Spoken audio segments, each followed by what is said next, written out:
नमस्कार, मी सौ श्वेता सुनील कुलकर्णी कथांजलीच्या या भागामध्ये आपले सर्वांचं मनापासून स्वागत करते. घरी राहा, सुरक्षित राहा, आपली काळजी घ्या. माझ्या चॅनलला आपण नक्की लाईक करा, शेअर करा आणि सबस्क्राईब करायला विसरू नका. आजच्या माझ्या कथेचं नाव आहे उत्सव. रात्रीची आरती आटोपून गंगाधर गुरुजींनी मंदिराचं दार लावून घेतलं. आता उद्या पहाटेच परत येऊन काकड आरतीची तयारी करायला हवी. उद्या तर शुक्रवार, त्यामुळे उद्याची देवीची पूजा आरती तर खूपच छान व्हायला हवी. इतकी छान की देवी आपल्यावर नक्की प्रसन्न व्हायला पाहिजे, असे विचार घोळवत ते घरात पोचले. त्यांचं घर म्हणजे मंदिराच्या आवारातच एका बाजूला होतं. असंच आणि मंदिरही जरासं गावाबाहेर असल्यामुळे तिथला परिसर खूप शांत, सुंदर आणि रमणीय होता. आणि गावाबाहेर असल्यामुळेच की काय, तो तसाच राहिला होता. देवी मातेची मूर्ती आठवत त्यांनी आपल्या घराच्या दारावर टकटक केली. त्यांच्या पत्नीनं विमलाबाईंनी दार उघडलं आणि त्यांना गुरुजी असणार हे ठाऊकच होतं म्हणा.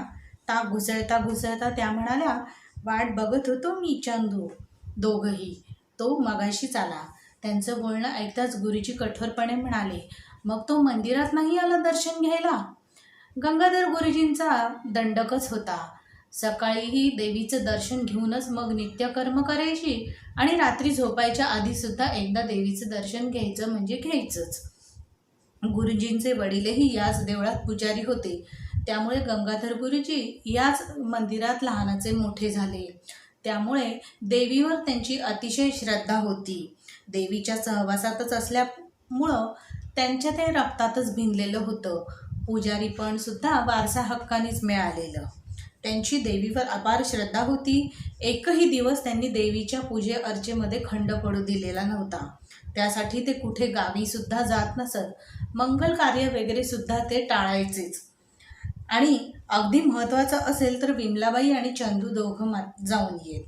तेही लगेचच परत येत. चंदू मात्र आपल्यासारखा देवभोळा झाला नाही याचं गंगाधर गुरुजींना फार वैषम्य वाटे. नंदू त्यांच्यासाठी रोज घरी येत असे, पण त्यानं शहरात नोकरी पत्करली हे सुद्धा गंगाधर गुरुजींना फारसं आवडलेलं नव्हतं. तोही आपल्यासारखाच पुजारी व्हावा अशी त्यांची खरं तर मनोमन इच्छा होती. वादावादी नको म्हणून ते शांत राहिले होते. खरं तर ही जबाबदारी त्यानंच आता अंगावर घ्यायला पाहिजे असंच वाटत होतं. पण ते सारं आता त्यांनी मनातच ठेवलं होतं. देवी मातेचीच काहीतरी इच्छा असेल म्हणून ते शांत राहिले होते. चला जेवूया, विमलाबाई म्हणाल्या. हो, मी हातपाय धुतो आणि जेवणाला येतो. गुरुजींनी उपरणं खुंटीला टांगलं. हातातली पोथी जपमाळ सगळं जागेवर ठेवलं आणि तवर चंदूसुद्धा हातातलं पुस्तक बाजूला ठेवून आईला मदत करू लागला. आज बस लवकर मिळाली का? गुरुजींनी चंदूला विचारलं. हो, आलो लवकर. आणि तुम्हाला एक सांगायचं होतं. काय? देसाई गुरुजी भेटले होते मला बसमध्ये. श्रीरंगपूरला चालले होते. तिथून आल्यावर तुम्हाला भेटतो असं ते मला म्हणाले. हो हो, त्यांनी मला सांगून ठेवलेलं आहेच तसं, गंगाधर गुरुजींनी म्हटलं. आणि विमलाबाईंनी पंचा काढून त्यांना दिला. जेवण झाल्यावर त्यांनी नेहमीप्रमाणे दानपेटी उघडली. बघतो तर काय, त्याच्यात हजाराच्या नोटांची गड्डी. ते पाहताच गंगाधर गुरुजी दचकले. अरेच्या, रोज तर जेमतेम पैसे असतात ह्याच्यामध्ये. ते आणि आपण 4 घरी पूजा सांगायला जातो ते सर्व मिळून आपलं महिन्याला जेमतेम भागतं. आणि इथे एवढ्या नोटा. चंदूसुद्धा नोकरी करतो, पण त्याचे पैसे येण्या जाण्यात बसमध्येच बऱ्यापैकी खर्च होतात. आणि ही गड्डी कशी काय असं त्यांना आश्चर्य वाटलं. त्यांनी ते पैसे मोजले तर 1000च्या 85 नोटा होत्या. त्यांनी दचकून ती गड्डी बाजूलाच ठेवली आणि घशाला त्यांच्या कोरड पडली. शेजारीच पाण्याने भरलेला तांब्या होता. त्यांनी ते घटाघटा पाणी प्यायलं आणि चंदूनं मग भराभरा नोटा मोजल्या. त्यांनीही मोजल्यावर ते 85,000च भरले. विश्वासच बसत नव्हता सर्वांचा. कुणी एवढे पैसे दिले असतील देवी मातेला, की कुठले पैसे असतील हे? पण आज विशेष कोणी खरं तर आलंच नव्हतं, गुरुजी म्हणाले. नेहमीचीच माणसं होती. विमलाबाई म्हणाल्या, अहो तुम्ही जेवून घटकाभर झोपता की नाही, तेव्हा कोणीतरी येऊन गेलं असेल आणि तुमचं लक्ष नाहीसं पाहून त्यांनी एवढी गट्टी टाकली असेल. असू शकेल, पण आपण मग पोलिसांना सांगूया का? चंदू लगेचच घाईघाईने म्हणाला. पोलीस कशाला? नको नको, कोणीतरी इथे श्रद्धेने पैसे टाकले असतील, ते असे देवीला देण्याच्याऐवजी दुसरीकडे जाण्यात काही मतलब नाही. उगाच आपल्या मागे शुक्ल काष्ठ नकोच ते. आपणच हे पैसे घेऊया, चंदू म्हणाला. आपण घ्यायचे? गुरुजींना तिडीकच आली एकदम. त्यांच्या उभ्या आयुष्याच्या गोळाबेरजेत सुद्धा त्यांनी एवढे पैसे कधी बघितलेले नव्हते. आपण नाही घ्यायचे, देवीवरच खर्च करायचे, चंदूनी स्पष्ट करून सांगितलं. स्त्री सुलभ उत्साहानं विमलाबाई म्हणाल्या. आपण देवीला 4 दागिने करूया का? नको नको, मुळीच नको. दागिने म्हणजे जीवाला घोर. परत लक्ष ठेवणं आलंच, चंदू म्हणाला. त्यापेक्षा आपण देऊळं सुरेख बांधू, रंगरंगोटी करू आणि छानसं असं देऊळ तयार करू. हो हो, चालेल चालेल, चंदू म्हणतो ते ठीक आहे. विमलाबाईंना पटलं आणि उरलेल्या पैशात आपण देवीचा उत्सव करूया, चंदूनं पुढं म्हटलं. ते ऐकताच गंगाधर गुरुजी म्हणाले, उत्सव? नको नको. त्यांना लगेचच अंगावर काटा आला. उत्सव म्हणजे बाजार. देवाच्या श्रद्धेचा का बाजार मांडायचा, असं त्यांच्या मनात आलं. हो हो, त्याला काय होतंय? आपण देवीची महापूजा करायची, उत्सव भरवायचा, जत्रा भरवायची. जत्रा? गुरुजी आता अचंबित झाले. नाहीतरी कितीतरी लोक येतात दर्शनाला, गावातलीच बाया माणसं, नाहीतर म्हातारी कोतारी. जत्रा भरवली तर अजून आजूबाजूच्या गावातली माणसं सुद्धा दर्शनाला येतील आणि देऊळ मग जरा माणसांनी भरून जाईल. चंदूनं अजून पुढे चित्र रंगवलं. पण गुरुजी याच गोष्टीला तर घाबरत होते ना. देवळातला शांतपणा, शुचिरभूतपणा नष्ट होणार नाही ना, अशी त्यांना भीती वाटू लागली. आणि जत्रा म्हणजे खरंच बाजारूपणा. त्यांनी या शंका बोलून दाखवतात चंदू हसून म्हणाला, नाही हो, आता इतर सगळ्या देवळांमध्ये जत्रा भरतात म्हणून का त्याचं देवपण कमी होतं? उलट तिथली पॉझिटिव्हिटी तर वाढतेच ना. चालेल चालेल. गुरुजींना जत्रेची गोष्ट काही पटत नव्हती, पण तरीसुद्धा चंदूनं त्यांना सावकाशीनं समजावलं. 4-1 दिवसांनी चंदू गुरुजींना म्हणाला, अण्णा, 15 दिवसांनी मार्गशीर्ष महिना आहे, तेव्हा आपण त्या महिन्यातच जत्रा भरवूया. विमलाबाईंना त्याच्या घाईचं गडबडीचं आश्चर्य वाटलं. अरे, एवढं काय लगेच पुढच्या महिन्यात? हो हो, त्याला काय होतंय, उशीर नको. आणि अण्णा, नवरात्रीत सुद्धा आपण मस्त पूजा घालूया. लगेचच? हो हो, त्याला काय होतंय, जेवढ्या पूजा होतील तेवढं चांगलं देवीसाठी. चंदूनं पुढे पुस्ती जोडली. तेवढीच देवी मातेची पूजा अर्चा होईल आणि लोकांकडूनही पुण्य घडेल, नाही का? चंदूला आता जोर चढला होता. गुरुजींनाही त्याच्या उत्साहाचं नवल वाटलं. एरवी हा देवीचं दर्शन घ्यायला अनुत्सुक असतो, पण मग आता याला एवढा उत्साह का बरा आला आहे? अर्थात त्याची श्रद्धा आहे म्हणा. कदाचित देवीनंच त्याला ही बुद्धी दिली असेल. त्यांनी आपल्या मनाला समजावलं आणि मग उदारपणे त्यांनी चंदूला सगळं काही करायला अनुमती दिली. हळूहळू चंदूनं सगळी सूत्र हातात घेतली.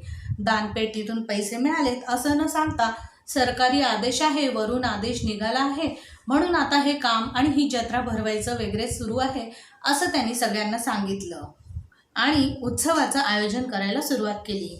चंदूनं महाप्रसादासाठी गावातूनच शिधा गोळा केला. महापूजेची तयारी गुरुजींनी अगदी सागर संगीतपणे केली. लोकांनी उत्स्फूर्तपणे पूजेसाठी वर्गणी दिली. लोक स्वतःहून पैसे देत आहेत हे पाहून गुरुजी चाट पडले. असं कधी झालं नव्हतं. हा बहुतेक देवीचाच महिमा, म्हणून त्यांनी देवी मातेला हात जोडले. पण या साऱ्या गदारोळात गावचे पाटील श्रीपतराव मात्र कुठेच नव्हते. मात्र त्यांचा मुलगा विश्वास चंदूला अगदी भरपूर मदत करत होता. त्यामुळे गुरुजींनी श्रीपतरावांचं न येणं फारसं मनावर घेतलं नाही आणि न राहून मग श्रीपतरावच एकदा गुरुजींना भेटायला आले. त्यांना पाहून गुरुजींना बरं वाटलं. चला, गावचे पाटील आता उत्साहाने उत्सवात सहभागी होत आहेत, हेच छान झालं. काय गुरुजी, कुठवर आली तयारी? चालली आहे. एवढी वर्ष देवीची पूजा केल्याचं समाधान मिळतं आहे बघा, गुरुजी मनापासून म्हणाले. तुमचा विश्वाससुद्धा चंदूच्या बरोबरीनं राखतो आहे, खूप बरं वाटतं आहे. ते ठीक आहे, पाटील मिशीवरून हात फिरवत म्हणाले. पण गुरुजी, एक शंका आहे बघा, हे उत्सवाचं कसं काय डोक्यात आलं बुवा तुमच्या? बरं, आपण मला विचारलं सुद्धा नाही, परस्पर स्वतःच ठरवून टाकलं, श्रीपतराव अगदी नाराजीनं म्हणाले. त्यांच्या बोलण्यातून अहंकार जाणवत होता. तो गुरुजींच्या ध्यानात यायला वेळ लागला नाही. त्यांचं बोलणं खटकलं असलं तरीही देवीसाठी गुरुजींनी मागे पुढे करायला मुळीच बघितलं नसतं. त्यामुळे त्यांनी म्हटलं, हे बघा, देवीचा आदेश मिळाला आणि कार्य सुरू केलं. कसला आदेश मिळाला अहो? हे बघा, ते असे संकेत असतात आणि ते उघड करून सांगायचे नसतात. तेवढा सांगण्या इतका मी मोठा नाही आणि जबाबदार सुद्धा नाही, तेवढी माझी योग्यता नाही, असं गुरुजींनी म्हणतात. श्रीपतराव गप्प बसले आणि गुरुजींना मात्र हजाराच्या नोटा डोळ्यासमोर दिसत होत्या. पण पाटलांना ते सांगणं योग्य नव्हतं. आधीच पाटलांचा स्वभाव लोभी म्हणून प्रसिद्ध होताच. ते उघड करायचे नसतात, तो माझा अधिकारही नाहीये असं गुरुजींनी त्यांना बजावताच त्यांना श्रीपतरावांना शांत बसायलाच लागलं. थोडक्यात पाटलांना उत्सवाबाबत विचारायचा काही अधिकार नाही हे सुद्धा त्यांना सुचवायचं होतं. उत्सवात जरूर या, खरं तर आमंत्रण द्यायची गरज नाही, आपण स्वतःहूनच यायला पाहिजे. गुरुजींची तेजस्वी मुद्रा आता एकदमच कठोर दिसू लागली. पाटीलही अस्वस्थच झाले. तेवढ्यात विश्वास तिथे आला. आपले वडील गुरुजींना भेटायला आले आहेत हे कळल्याबरोबर तो तिथे निघून आला. गुरुजी, स्वयंपाकी ठरवले बरं का, शेवटच्या दिवशी महाप्रसाद. त्यात काय ठरवायचं, राघवच असणार की. गुरुजींचा चेहरा सैलावला. होय, अजून माणसं मदतीला पाहिजे, ती सुद्धा मी ठरवून आलो आहे आणि उद्यापासून आता देवळाचं बांधकाम सुरू करायचं आहे. विश्वासनं आपल्या कामाची यादी सांगितली. श्रीपतराव चमकले. बांधकाम? हो, जरा डागडुजी करून घ्यायला हवी, रंग द्यायला हवा, पाणपोई वगैरे बांधून घ्यायला हवी, सोय करायला हवीच ना, विश्वासनंच म्हटलं. अजून काय काय ठरवलंय? हे बघा, आता सगळ्या गावात निरोप दिला आहे, जशी जशी कामं निघतील तशी तशी ती कामं करायची, विश्वासनं भरभरून सांगितलं. आणि श्रीपतरावांना आता कळून चुकलं की उत्सव आता थांबवता येणार नाही. त्यामुळं ते तिथून निमूटपणे निघून गेले. आज चंदूला सुट्टी होती म्हणून विश्वासच्या मदतीला चंदू होताच. दोघं मिळून मांडव कुठे घालायचा, कसा घालायचा ते ठरवत होते. तेवढ्यात एक 40शीचा मनुष्य त्यांना भेटायला आला.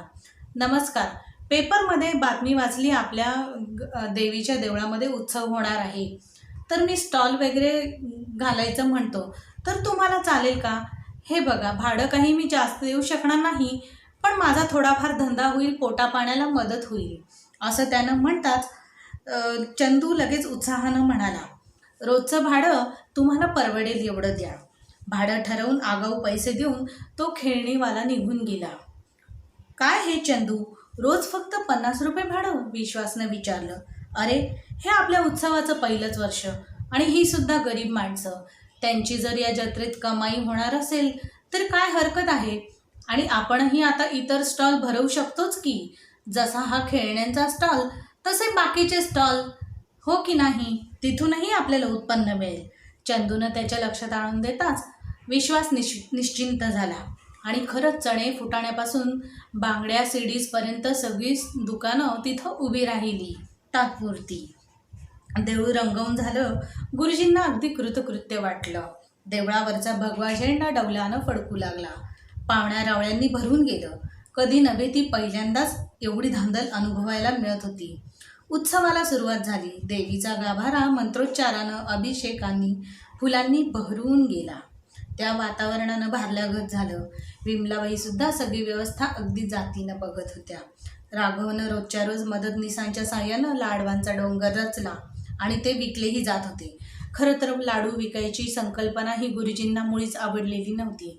देवीचा प्रसाद तो वाटायचा काय, विकण्यापेक्षा वाटलेलाच बरा असं त्यांना वाटत होतं. पण एवढ्या सामग्रीसाठी पैसे कुठून आणणार आणि लोकांनाही 2 पैसे दिले तरच त्याची किंमत राहील असं त्यांना विश्वास आणि चंदूनी समजावलं. पाठाच्या कीर्तनाच्या निमित्तानं लोक, बाया, माणसं येतच होती. ते बघून गुरुजींच्या अंगावर मुठभर मास चढलं. आपल्या देवीचं दर्शन घ्यायला इतकी गर्दी होते आहे हे कुणाला आवडणार नाही. त्यांना सुखावत होती ती गर्दी. व्यवहाराशी त्यांना काहीही देणं घेणं नव्हतं. तसे ते व्यवहारी कधीच नव्हते, पण पैशाच्या या मोठ्या उलाढालीनं ते चकित झाले होते एवढं मात्र नक्की. गर्दी वाढतच गेली आणि उत्सव यशस्वीपणे पार पडला. गुरुजींना आता देवळात पूजा करताना, आरती करताना आधीपेक्षा वेगळ्याच भावना दाटून येत होत्या. पूर्वीपेक्षा देवळाचा परिसर आता वेगळाच भासत होता. शांतपणा हरवून जाईल की काय अशी भीती वाटत होती, पण आता जरा बरंही वाटत होतं. आणि एरवी मंदिर शांतच असायचं की. तीर्थक्षेत्राचं स्वरूप येऊ लागल्यामुळे लोकांचं लक्षही इथे गुंतलं जाईल. पण त्याच वेळेस उदासही वाटत होतं, हुरहुर वाटत होती. त्यांची ही तगमग विमलाबाईंच्या ध्यानात आलीच. न राहवून त्यांनी विचारलंच, तुम्ही उदास का? उत्सव मनासारखा पार पडला नाही का? तेव्हा चंदू तिथंच इस्त्री करत होता. उत्सव छान झाला ग. उलट माझ्या हयातीत मी असा सोहळा कधीच बघितला नव्हता.